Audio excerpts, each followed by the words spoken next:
Welcome sa zip9.com. In this video ay magsisimula tayo ng panibagong series. No?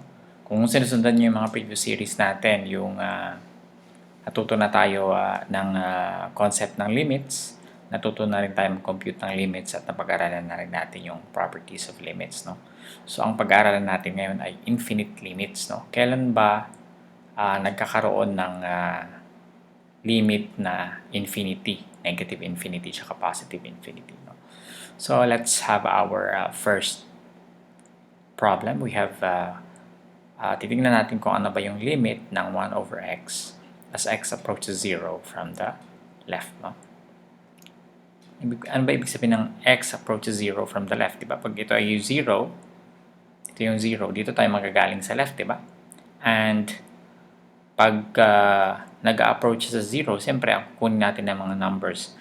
These are the numbers that are very close to 0. No? For example, ito ay negative 0.5, negative 0.4, negative 0.2, negative 0.1. No? Nandito. No?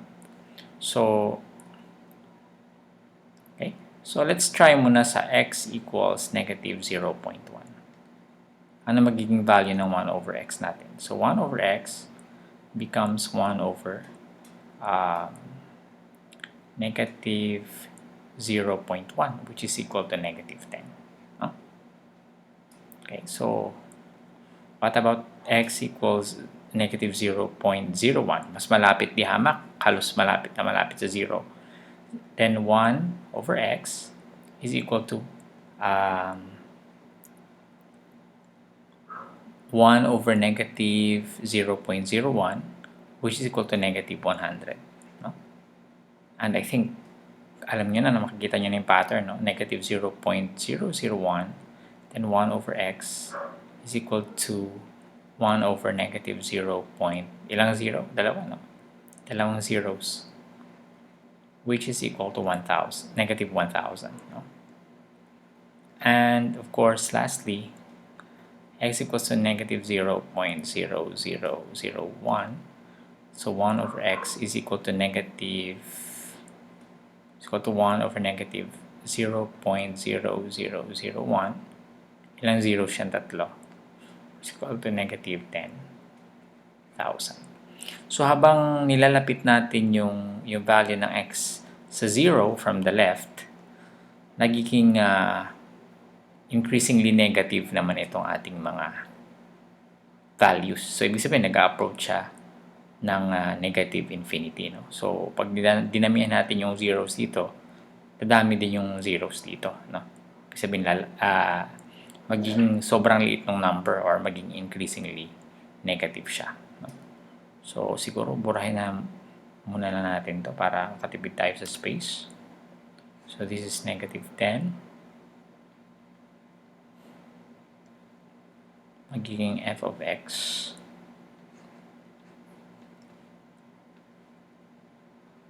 Anyway, we can delete this. Alam natin na nag-increase siya or nagde-decrease siya up to negative infinity. No?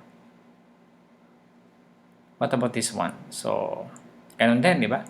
So, from the right naman, dito naman tayo magagaling sa 1. So, ang pinakamalapit siguro maybe we can choose a number somewhere here. Katulad nung kanina, magiging 0.1.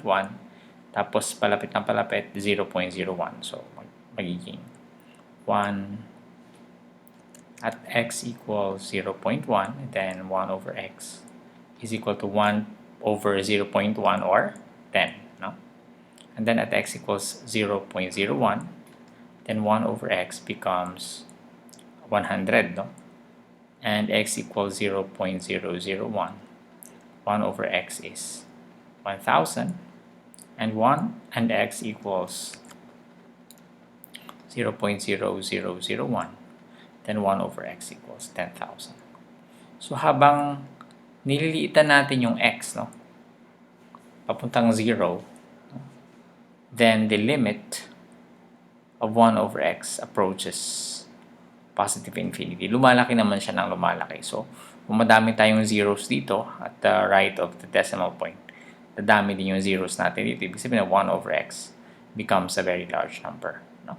So, this is equal to positive infinity. Minsan, hindi naman natin yan nilalagyan. No? Pero dito for emphasis, lagyan natin yung positive infinity tsaka negative infinity. So, kung maalala ninyo, ito yung ating left-hand limit, no? Sa mga previous video din, discuss natin yan, yung left-hand limit tsaka right-hand limit. This one is also the right-hand limit. So, ano sabi natin? Pag hindi pareho yung left-hand limit niya sa kanyang right-hand limit, the limit of the function does not, the limit of 1 over x as x approaches 0 does not exist. Dapat pareho silang dalawa, di ba? Okay? So, basically, yan yung idea ng limits, no? Infinite limits. Habang lumiliit yung kanyang denominator nung function, rational function, lumalaki yung value ng function. No? And sometimes, pag negative siya, habang palapit sa 0, or a certain number, for instance, then palit din naman ng palit yung value ng function. Increasingly negative. Pag sinabi mo increasingly negative, ibig sabihin nun pababa, no? Kasi lumalaki yung number pero pa-negative siya, no? Okay, so just a brief look at the graph of 1 over x. F of x equals 1 over x. Ito siya, no? So, I think you've seen this in the previous videos. So, ano mangyayari pag yung x ko, ito yung x natin, di ba, yung blue, nilapit ko siya sa 0 from the right. Ano nangyayari dito? Tumataas yung f of x mo, di ba? If super close, yan. Mahirap siya i-ano kasi automatic siya na lumapit doon. But if you can magnify this and you have a very big screen, for example, pataas ng pataas yung f of x natin. No? So, as x approaches 0 from the right, f of x approaches positive infinity. Yun yung kanina, di ba? Pag from the right, positive infinity. So, what happens pag from the left naman siya? So, pag galing naman siya sa left, papuntang 0, tignan mo yung f of x mo. Okay. Anong ginagawa niya? Ayan. Malapit na. Pababa naman siya ng pababa, no? Okay. So, it approaches negative infinity, which I think we already we have seen in the numerical values. No? So, yan yung unang video natin. Sa susunod, ay try ulit natin mag-solve ng isa pang problem and see if meron tayong limits na infinity at negative infinity. Maraming salamat. See you in the next tutorial.